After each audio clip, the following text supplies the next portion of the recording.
literally there was this sort of Republican wave, hiding in the shadows. On this episode of Transition Virginia, we talk about the 7 House Democrats who lost re-election. There's no reason they can't win it back. We're joined by Quentin Kidd. Things went back to normal. From Hampton Roads and Northern Virginia to Southside and Southwest, we talk about the unlucky 7 and why they lost. It could look different just a few short 12 months from now. This could very well be a one-session deal for the Republicans. On this episode of Transition Virginia.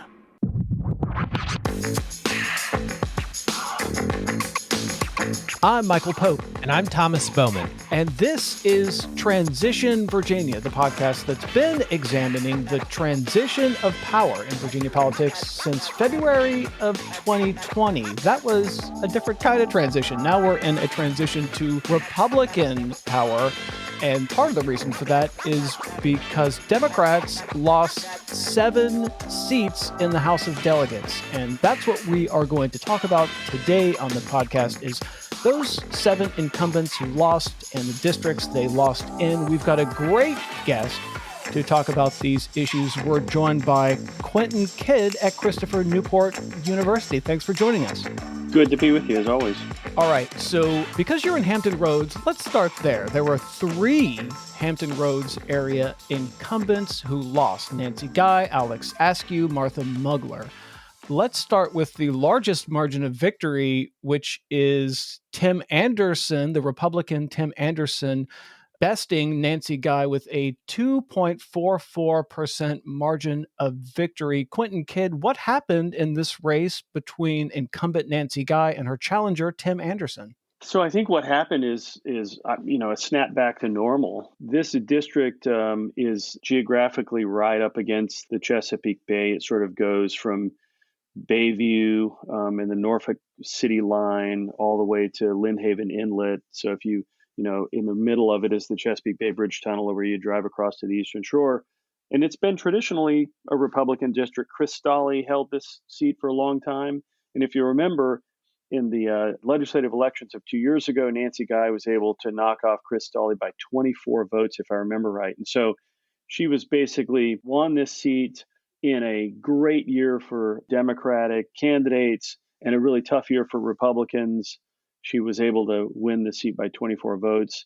And I think what happened this year is basically things went back to normal in the context of this district. And Tim Anderson was able to take the seat back pretty handily. I think what surprised a lot of people about the race is that Tim Anderson is a Trumpian trumper, and everybody thought maybe that was a liability this year. And at the end of the day, it turned out not to be a liability because Virginia Beach itself was sort of riding a Republican wave. Every statewide candidate that won, Glenn Youngkin, Winsome Sears, and Jason Miyares, all have some roots in Virginia Beach. Winsome Sears, when she was in the House of Delegates, part of her district was in Virginia Beach. And so literally there was this sort of Republican wave, and it really resounded to the benefit of Tim Anderson in this race. I'm wondering about the fundraising. Tim Anderson, the Republican, raised just under $650,000. That's about a quarter of what the Democrats raised. And that was a story that's going to be repeated throughout all of these elections. Is there anything that we can learn or take away from the fundraising? Did that help the Democrats? Did it hurt the Democrats, as in it didn't matter? Or what, if any, are the takeaways on fundraising? So it certainly didn't hurt the Democrats. It didn't hurt Nancy Guy to have all that money to spend. And anybody listening to us right now who is in the Hampton Roads media market, the Norfolk media market, will know where that money was spent. Nancy Guy was on TV 6 weeks before the election, and she had to be. That's part of the challenge of a 45-day unrestricted early vote. And she knew that she was in the fight of her life because she knew that she had only won that seat by 24 votes 2 years earlier, and all the winds were blowing against her. And so she needed to raise all that money and spend all that money probably to end up where she ended up. And so it all went on TV, basically. So $2 million is a whole lot of money to raise for an election that you lost. And it's actually the largest amount of money of all of these 7 incumbents we'll be talking about today who lost. That's actually the largest amount of money that was raised by any of these incumbents who lost. The second highest dollar amount is also in Virginia Beach. Alex Askew raised $1.8 million and lost to Republican challenger Karen Greenhall. It was a 0.52% margin of victory for the Republican. So that's 2 Virginia Beach seats. Quentin Kidd, what's going on in Virginia Beach? These 2 districts, and there's a 3rd district right below it, the 21st district that Kelly Fowler won re-election in and has been able to hold that seat for quite a while. There are 3 districts. If you sort of go down the Norfolk Virginia Beach line all the way to where the Chesapeake and Virginia Beach line connects, all along the western side of Virginia Beach there, that has become real battleground territory between the 2 parties.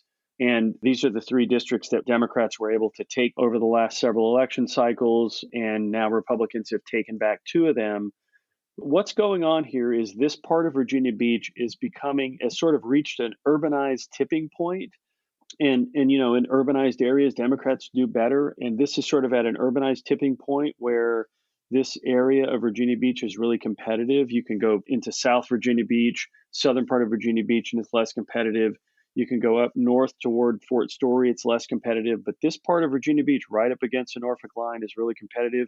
And so these 2 districts are stacked on top of each other. And Karen Greenhall was able to squeak out a narrow victory over Alex Askew. This district is more friendly to Democrats than the Nancy Guy, Tim Anderson race. And that's why you see the margins as close as they were. Both parties knew that these were going to be competitive races. Democrats knew they were going to have to raise and spend a lot of money if they had a chance to hold on. Of course, in both cases, they didn't hold on, but in both cases, they spent a lot of money trying. This is one of those races. This and the next one we'll talk about are some of the races where I see Glenn Youngkin's coattails really having an effect. Terry McAuliffe's campaign event schedule was pretty light in the Hampton Roads area. And this is a direct result, in my opinion, of that weakness in the state. Alex Askew, and we'll get to her in a minute, Martha Mugler, did not necessarily have to lose. But because of Glenn Youngkin's coattails, and as you said, everybody being on the campaign, every one of the Republicans statewide being from or tied to the Hampton Roads area, that these people were just on the bubble and lost. And it broke, especially the Mugler race, broke against the Democrats in a way that I don't think that they really expected to see on election night. I think you're right. And it's coattails, but it's really long coattails in the sense that, I think what nobody expected is for Republicans to turn out the number of voters that they turned out. I think everyone kind of thought it would be a good night for Democratic turnout, and it was. Democrats turned out, 170,000 more votes than they did 4 years ago. But I don't think people anticipated the Republican turnout.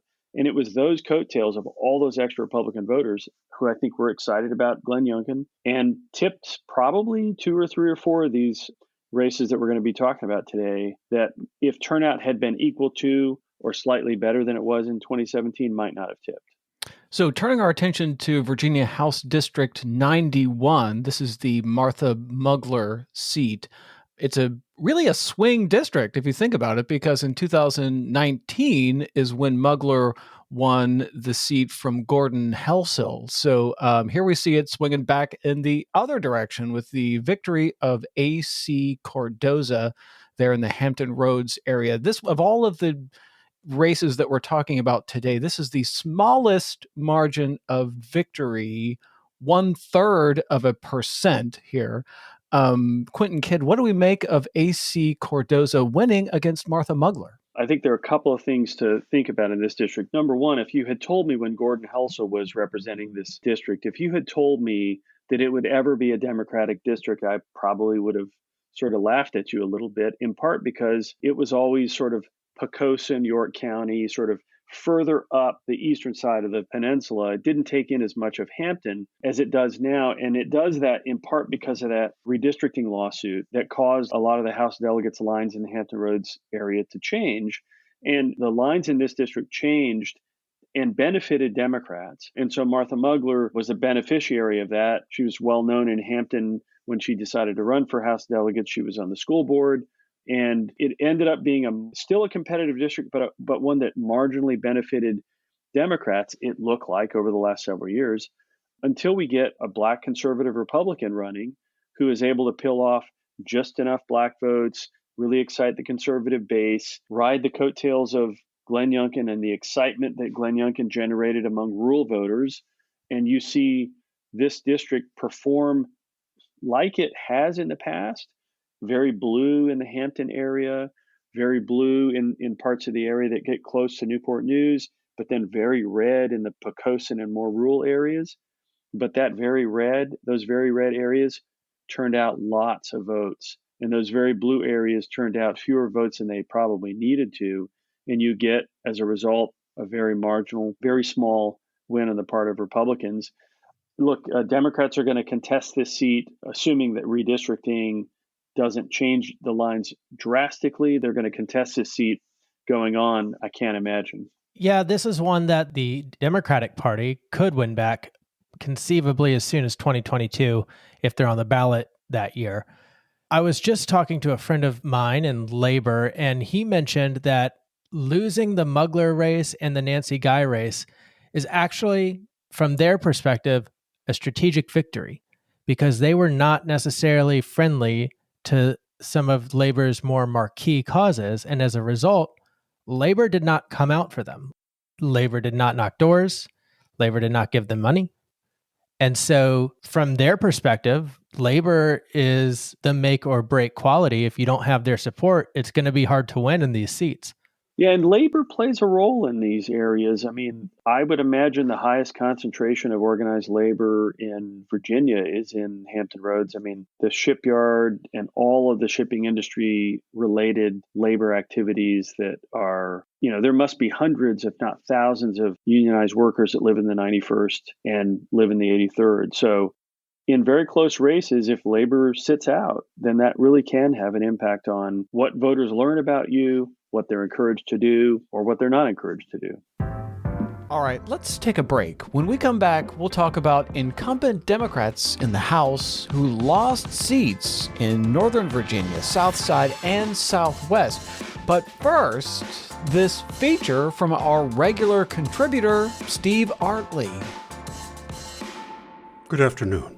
This is Chetney Dingle Dorkenblatt, and I'm here with Abner Pomerfinger, reporting from the National Press Club in Washington, D.C., where President Biden is about to speak at the Democratic Unity Luncheon.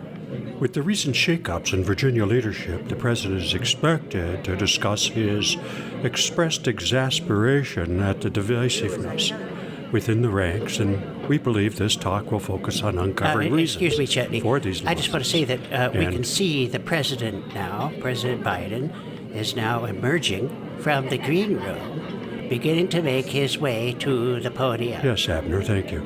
As I was saying, we believe this speech will focus on examining reasons for these losses.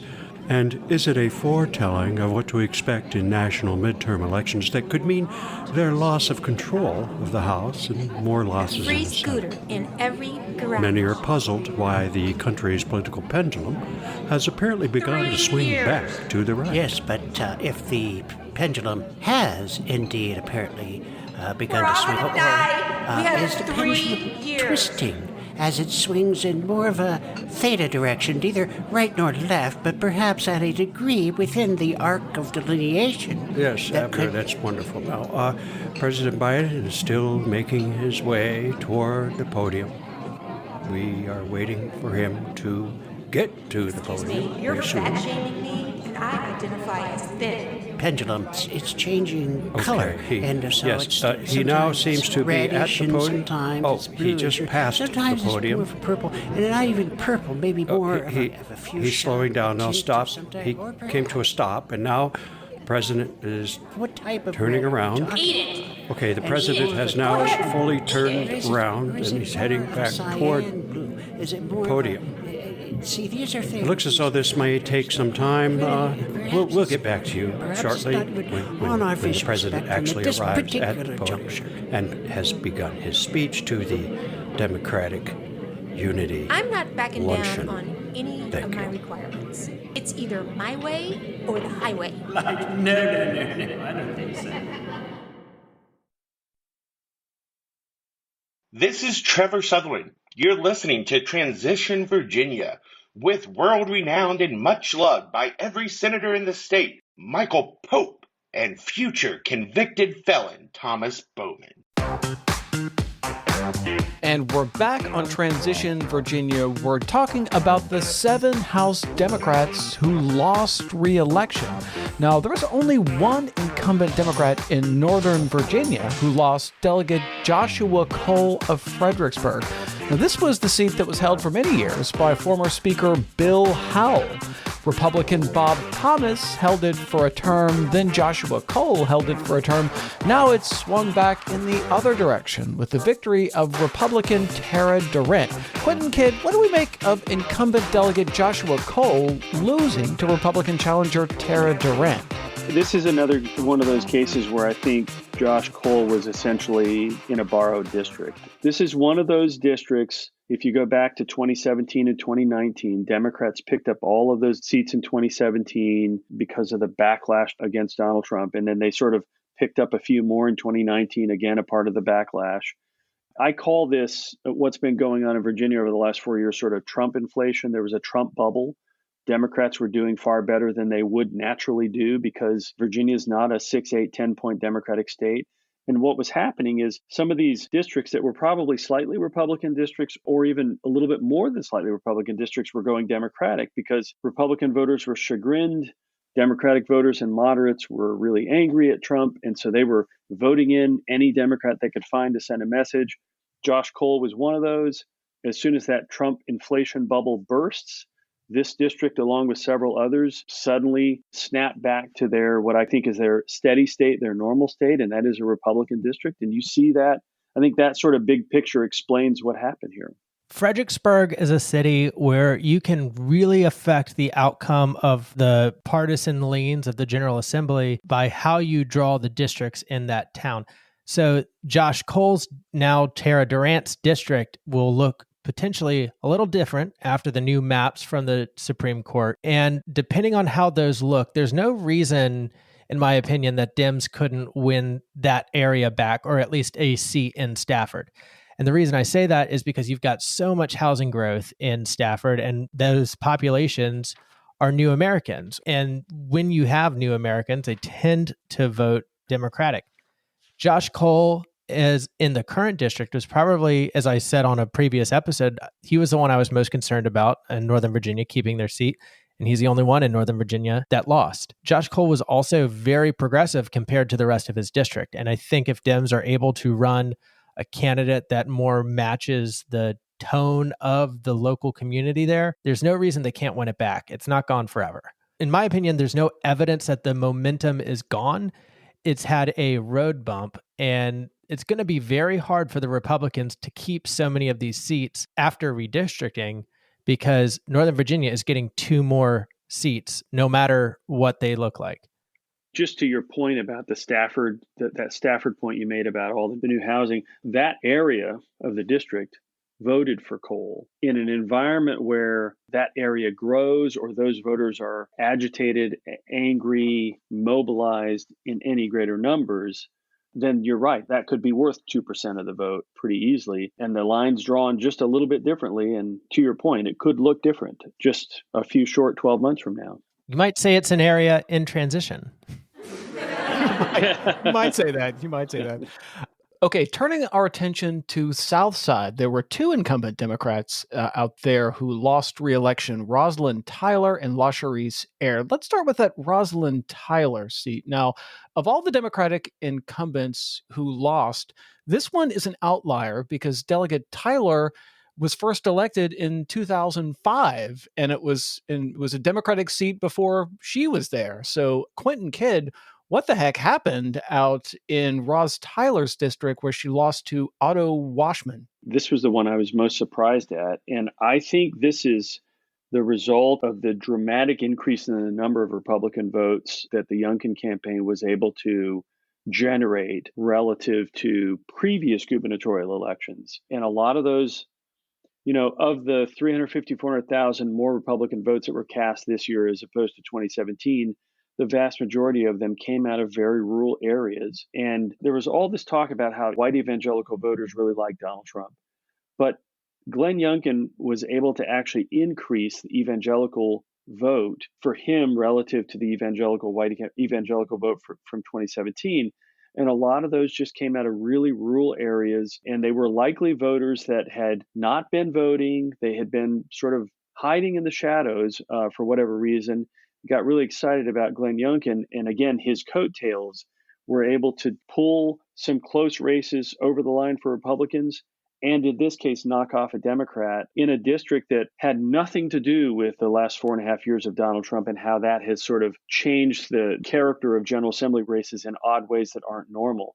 This was literally a good old-fashioned one party knocking off another party in a district where it shouldn't have had any chance. Yeah, this is another race that Democrats conceivably could win back depending on what the new districts look like. Roz Tyler, elected since 2005, had a very safe Democratic district, and it got more Republican after the redistricting lawsuit. She was not used to having to run a competitive race, and so enough of the precincts were new to her that Otto Washman, having just ran before, was able to have enough name ID to be competitive, and Tyler had not frankly put in the work in most of that new district. So if you have a candidate that puts in the work, runs hard, there's no reason you can't win it back, but it is always going to be more competitive than it was.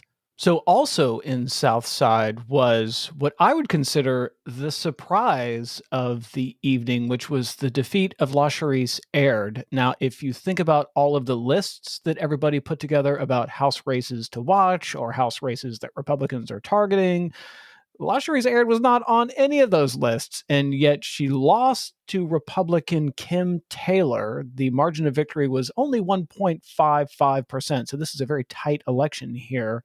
Quentin Kidd, what happened with Delegate Aird losing to Republican Kim Taylor? I think this is another situation where the rural Republican vote really showed up. If you look at the district on a map, the Petersburg area of the district deeply blue, and then every other part of the district, which is very rural, deeply red. And that extra 350, 400,000 votes that the Youngkin campaign was able to get over Republican 2017 numbers came from these rural areas. And there are just tons and tons of Republican voters that came out of the woodworks to vote in this gubernatorial race, and they overwhelmed the highly concentrated blue vote out of the urbanized part of the district, which is Petersburg. Yeah, this was a very surprising result on election night for me too.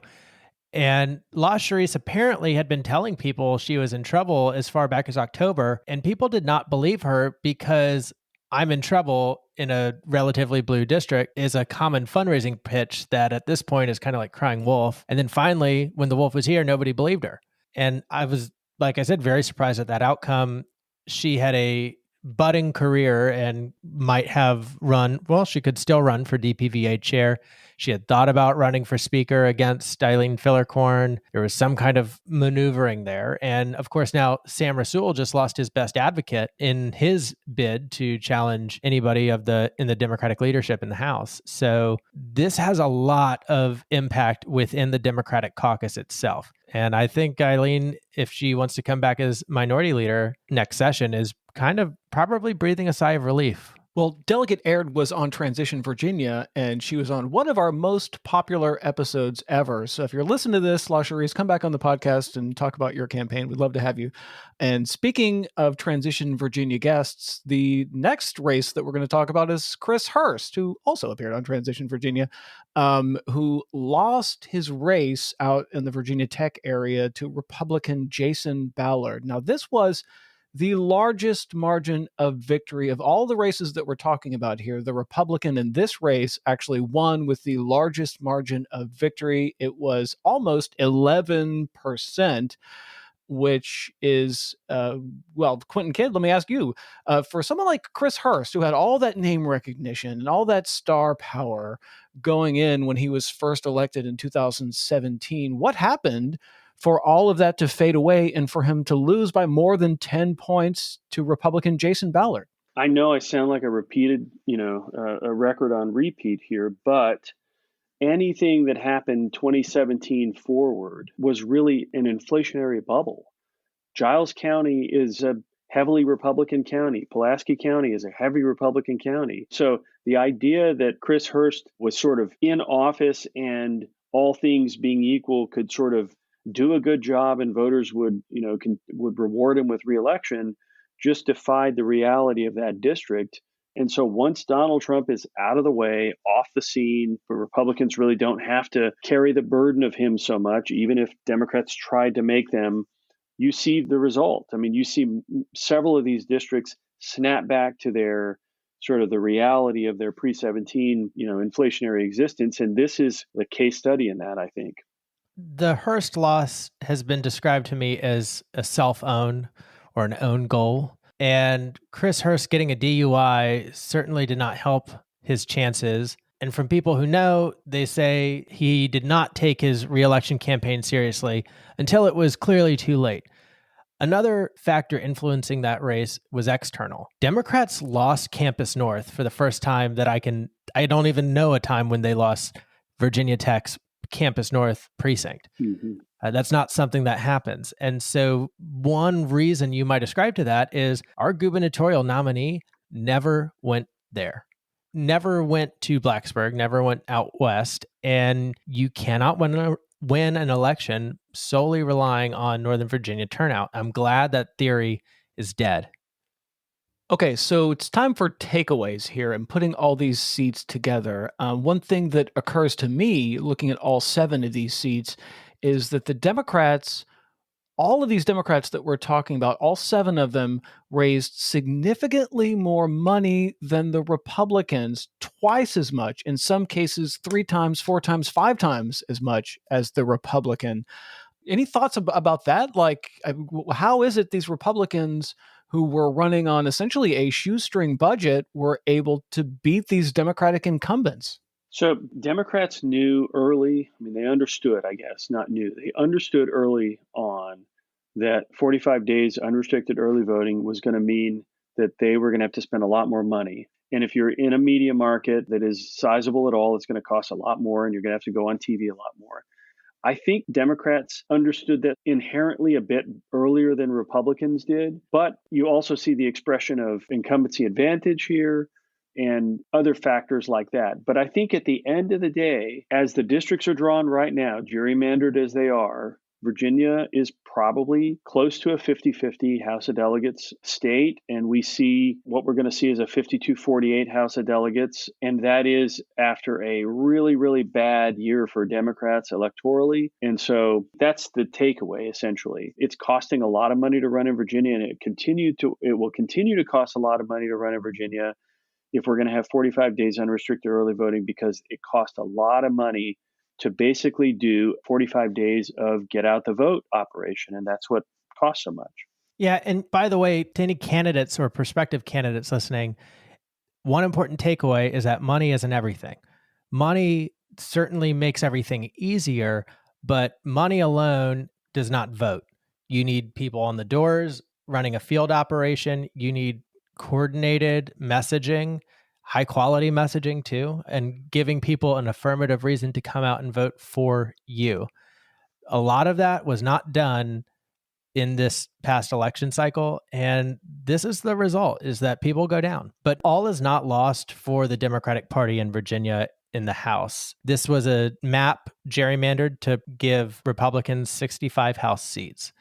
They didn't come anywhere close. This has most likely been a high water mark for the Republican Party, with turnout being higher than it's been in the last 30 years. But again, 2 House seats are getting shipped up to Northern Virginia. With a redraw of the map, depending on what those look like, there's 4 or 5 pickup opportunities right off the bat that Speaker Gilbert now has to defend against. So this could very well be a one-session deal for the Republicans.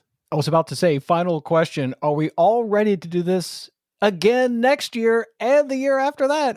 We're just heading into a state of perpetual campaigning. We always were. Yeah, we always. In the political science world, we call Virginia the permanent employment for political scientists state, because there's elections all the time here. So that's all for this episode. Hit us up on social media or get in touch at transitionvirginia.com. There you can check the transcripts for this episode and find links to support the show on Patreon. Special thanks to Emily Cottrell, who transcribes every one of these so they're accessible to everyone. Thanks for listening to Transition Virginia. If you like what you heard, give us a 5-star review. It helps other people find the show. We'll be back next week, so subscribe to the show so you don't miss a single episode. Transition Virginia is produced by Jackleg Media, LLC.